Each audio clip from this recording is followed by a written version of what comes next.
आता तरकारी पिकं, फुलझाडं, फळझाडं आणि आयुर्वेदिक वनस्पतींची रोपं आपल्या कर्जतमध्ये.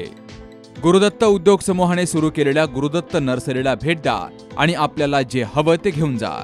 शेतकरी बांधवांसाठी सर्व प्रकारची तरकारी पिकांची रोपं, त्याचबरोबर आकर्षक फुलझाडं, फळझाडं, घरांच्या इनडोअर आणि आउटडोअर सजावटीसाठी झाडं, तसेच औषधी वनस्पती मिळण्याचं खात्रीशीर ठिकाण म्हणजेच गुरुदत्त नर्सरी.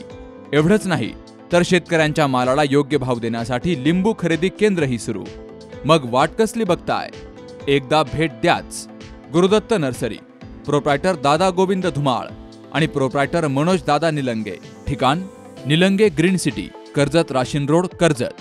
संपर्क 8600 22 68 68, 8208 58 52 02 आणि 9404 12 00 69.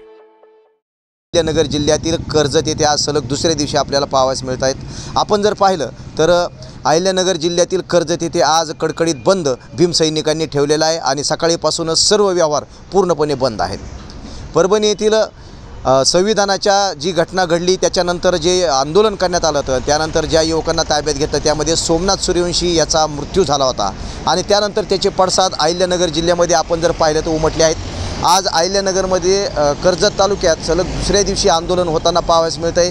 कालही तहसील कार्यालयावर मोर्चा काढण्यात आला होता आणि पोलीस स्टेशनला निवेदनही देण्यात आलं होतं. याचप्रमाणे आज सलग दुसऱ्या दिवशी कर्जतमध्ये कडकडीत बंद पाळण्यात आलेला आहे. आपण जर पाहिलं तर कर्जत शहरातील हा मेन रोड आहे, हा प्रचंड वाहतुकीचा रोड आहे. सकाळीपासूनच या ठिकाणी मोठी वर्दळ असते, परंतु या आंदोलनामुळे आज या रस्त्यावर शुकशुकाट आपल्याला पाहावयास मिळतो. सर्व व्यवहार पूर्णपणे बंद आहेत. फक्त शाळा, कॉलेज, महाविद्यालय चालू आहेत. विद्यार्थी तुरळक पद्धतीने शाळांमध्ये जाताना दिसून येत आहेत.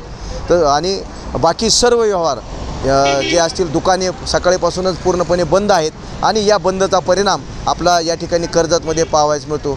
तसं जर पाहिलं तर कर्जत हा संवेदनशील असा तालुका ओळखला जातो.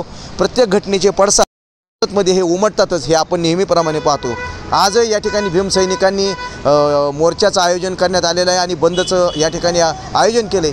या सर्व पार्श्वभूमीवर आपण पाहिलं तर कर्जतमध्ये परभणी येथील घटनेच्या पार्श्वभूमीवर कडकडीत बंद पाळण्यात आलेला आहे. गणेश जेवरे, अहिल्यानगर.